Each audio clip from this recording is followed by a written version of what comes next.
1903 में जब दुनिया के सबसे पहले हवाई जहाज ने अपनी पहली उड़ान भरी तो किसी को भी इस बात का यकीन नहीं आया, क्योंकि इस दिन से पहले इंसानों के हवा पे तैरने को हमेशा नामुमकिन या फिर ख्याली समझा जाता था।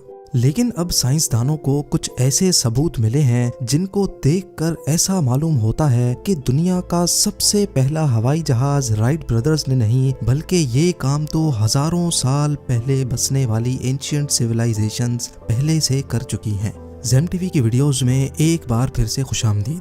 नाजरीन, कोलंबिया के घने रेन फॉरेस्ट में एक बहुत बड़ा एरिया ऐसा भी है जहां किसी दौर में इंसानों की एक ऐसी सिविलाइजेशन बसा करती थी जो गोल्ड और कॉपर को मिलाकर उनसे मुख्तलिफ चीजें इंतहाई एक्यूरेसी और खूबसूरती से बनाया करती थी, और इस सिविलाइजेशन को आज हम कोयम्बया के नाम से पहचानते हैं।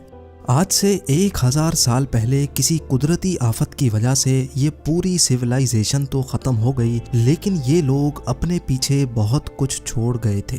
1965 में आर्कियोलॉजिस्ट और रिसर्चर्स का एक ग्रुप यहाँ खुदाई का काम कर रहा था, तभी उनको एक बहुत बड़ा संदूक मिला जिसमें सोने से बनी बेशुमार चीजें पड़ी थी। ये उन्हीं आर्टिफैक्ट्स का एक छोटा सा हिस्सा था जो कोयम्बया सिविलाइजेशन के लोग बनाया करते थे। ज्वेलरी से लेकर डेकोरेशन पीसेस तक कोई चीज ऐसी नहीं थी जो इस संदूक में मौजूद ना हो, लेकिन सिर्फ एक चीज ऐसी थी जिसने सबका ध्यान समेट लिया था। जी हाँ, इसमें एक ऐसा आर्टिफैक्ट भी था जिसकी शक्ल किसी मॉडर्न हवाई जहाज से मिलती जुलती थी। हजारों साल पहले उस दौर में हवाई जहाज तो हुआ नहीं करते थे, इसी वजह से इसको देखते ही सबका ख्याल था कि शायद ये किसी उड़ने वाले इंसेक्ट या परिंदे का गोल्ड से बना मॉडल है।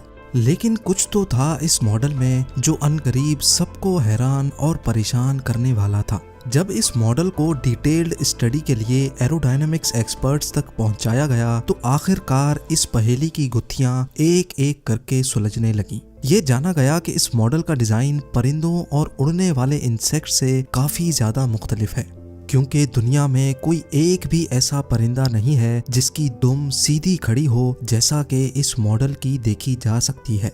ये दुम, जिसको इंजीनियरिंग की जबान में रडर कहा जाता है, ये मॉडर्न एयरक्राफ्ट्स का एक अहम तरीन हिस्सा होता है जो हवाई जहाज की डायरेक्शन को कंट्रोल करता है। इसके साथ साथ तमाम परिंदों और इंसेक्ट्स के विंग्स उनके जिस्म के ऊपर लगे होते हैं, जबकि इस मॉडल के विंग्स इसकी बॉडी के निचले हिस्से से अटैच्ड हैं, और ऐसा सिर्फ मॉडर्न एयरप्लेन्स या फिर स्पेस शटल में देखा जा सकता है। इन विंग्स को इंजीनियरिंग की जबान में एलरॉन्स कहते हैं, जिनका काम एयरप्लेन को लेफ्ट राइट मोड़ने का होता है। राइट ब्रदर्स के पहले जहाज से भी 1000 साल पहले बनाया जाने वाला ये मॉडल दुनिया भर के एक्सपर्ट्स और रिसर्चर्स को लाजवाब कर बैठा था, क्योंकि इस मॉडल में रडर और एलरॉन्स के साथ साथ इसका डिजाइन भी एरोडायनेमिक्स फ्रेंडली था। फ्लाइट के दौरान हवा से पैदा होने वाली फ्रिक्शन जहाज के लिए कम से कम रुकावट बने, इसी वजह से हर जहाज को कुछ ऐसे डिजाइन किया जाता है कि वो हवा को काटता हुआ आगे बढ़े, और इस डिजाइन को एरोडायनेमिक्स फ्रेंडली डिजाइन कहा जाता है। यानी अगर ये मॉडल किसी खिलौने की नीयत करके बनाया गया होता तो जाहिर है इसमें उन बारीक बारीक चीजों का ख्याल क्यों और कैसे रखा गया जिनका उस दौर में नामो निशान भी नहीं था। क्या 1000 साल पहले बसने वाली कोयम्बया सिविलाइजेशन वाकई कोई असली जहाज बनाने में कामयाब हो चुकी थी? इतनी बारीकी से बनाया जाने वाला क्या ये उनके असली हवाई जहाज का ही कोई मॉडल तो नहीं? शायद इस सवाल का जवाब आपको इसी वीडियो में मिल सके। इजिप्ट के शहर कायरो से 550 किलोमीटर दूर एंशिएंट इजिप्शियंस की एक इबादतगाह मौजूद है जिसको टेम्पल ऑफ सेटी भी कहा जाता है, और ये जगह भी अपने अंदर बेशुमार राज छुपाए हुए है। इजिप्ट की दूसरी एंशिएंट साइट्स की तरह इस टेम्पल की दीवारों पर भी पत्थरों को बारीकी से तराश तराश कर इन पर सीक्रेट मैसेज लिखे गए थे। इस राइटिंग को हायरोग्लिफिक्स कहा जाता है, जो यहाँ रहने वाले लोग और राज करने वाले बादशाहों की जिंदगी और मौत के बारे में काफी कुछ बताती है। इस टेम्पल में 2000 साल पहले बनाए गए इन हायरोग्लिफिक्स में कुछ ऐसे पोशीदा पैगामात भी लिखे गए थे जिनको शायद आज हम तक पहुंचाने के लिए छोड़ा गया था। इजिप्टोलॉजिस्ट डॉक्टर रूथ होवर यहाँ एक रिसर्च के मकसद से इन हायरोग्लिफिक्स की फोटोज ले रही थी। तभी उनको अपने पैरों के नीचे कुछ महसूस हुआ। उन्होंने देखा कि हायरोग्लिफिक्स का एक छोटा किनारा टूटकर इनके पैरों के नीचे पड़ा हुआ था, लेकिन उनको इस बात का बिल्कुल भी इल्म नहीं था कि पत्थर का ये किनारा साइंस की दुनिया में हलचल मचाने वाला है। जी हाँ, जब डॉक्टर रूथ होवर ने वो किनारा उठाकर वापस हायरोग्लिफिक्स के उस हिस्से पे रखा तो सारी चीज खुलकर सामने आ गई। दीवार पर कुछ ऐसी चीजें बनी थीं जिसको आज हम मॉडर्न टेक्नोलॉजी कहते हैं। एक मॉडर्न एयरप्लेन जिसमें वाज़े तौर पे रडर भी देखा जा सकता है, हेलीकॉप्टर की शेप जो आजकल के मॉडर्न वॉर हेलीकॉप्टर से मिलती जुलती है, साथ साथ इसमें मॉडर्न यॉट और उसके नीचे बनाई गई सबमरीन का नक्शा भी साफ साफ देखा जा सकता है। हायरोग्लिफिक्स के इस छोटे से हिस्से ने इजिप्टोलॉजिस्ट, रिसर्चर्स और साइंसदानों को पूरी तरह से हैरान और परेशान छोड़ दिया है, क्योंकि जो टेक्नोलॉजी बने अभी 200 साल भी नहीं गुजरे हैं, वो 2000 साल पहले एंशिएंट इजिप्शियंस को इंतहाई बारीकी से कैसे मालूम पड़ी। बात अभी यहाँ खत्म नहीं हुई। रिसर्चर्स का मानना है कि इस तस्वीर में हेलीकॉप्टर, यॉट, प्लेन और सबमरीन तो वाज़े तौर पे देखी और पहचानी जा सकती हैं, लेकिन इनके आसपास बनी ये दूसरी चीजें आखिर हैं क्या? क्या ये आने वाले वक्त की कोई ऐसी टेक्नोलॉजी है जो हमने आज तक नहीं देखी, या फिर ये टेम्पल ऑफ सेटी में पाया जाने वाला जीता जागता सबूत इस बात की निशानी है कि एंशिएंट इजिप्शियंस के पास ये सब चीजें मौजूद थी।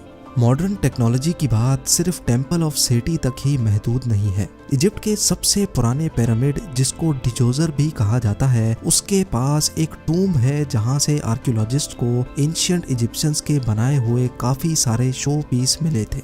इन शो पीसेस में 2000 साल पुराना एक लकड़ी से तराशा हुआ ऐसा नमूना भी था जिसकी शक्ल किसी परिंदे जैसी लगती थी। एक्सपर्ट्स का मानना है कि बज़ाहिर तो ये मॉडल किसी परिंदे का लगता है, लेकिन जब इस पर मजीद रिसर्च की गई तो एक के बाद एक मिस्ट्री जन्म लेती गई। इसका एरोडायनेमिक डिजाइन और इसके विंग्स की लोकेशन देखकर ये कहना गलत नहीं होगा कि इसकी कई प्रॉपर्टीज आजकल के मॉडर्न एयरक्राफ्ट से काफी ज्यादा मिलती हैं। एक्सपर्ट्स के इन दावों को साबित करने के लिए मॉडर्न टेक्नोलॉजी के जरिए बज़ाहिर दिखने वाले परिंदे के इस नमूने का फ्लाइंग टेस्ट करना जरूरी था। साइमन सैंडरसन, जो कि एक एरोडायनेमिक्स एक्सपर्ट हैं, उन्होंने इस मॉडल की हूबहू कॉपी तैयार की जो कि ओरिजिनल मॉडल से 5 गुना बड़ी थी। जब लैब में इस मॉडल का फ्लाइंग टेस्ट किया गया तो नतीजा देखकर साइमन काफी ज्यादा हैरान थे। मॉडल पूरी तरह से एरोडायनेमिक तो था, लेकिन इसमें एक बहुत अहम चीज मिसिंग थी। जी हाँ, जहाज को टेक ऑफ और लैंडिंग के लिए टेल की जरूरत होती है और ये टेल इस मॉडल में मौजूद नहीं थी।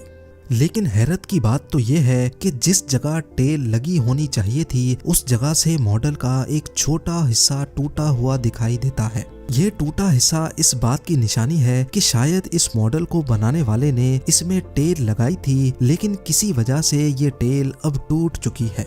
साइमन ने फ्लाइंग मॉडल में अपनी तरफ से टेल फिट की और एक बार फिर से उसको सिमुलेटर पे फ्लाई किया। इस बार जो रिजल्ट सामने आए वो वाकई काफी ज्यादा हैरान कुन थे।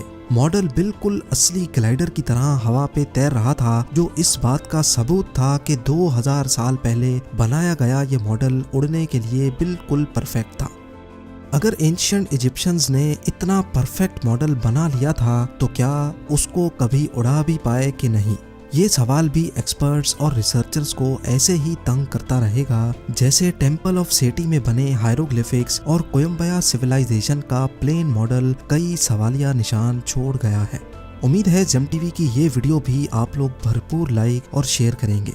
आप लोगों के प्यार भरे कमेंट्स का बेहद शुक्रिया। मिलते हैं अगली शानदार वीडियो में।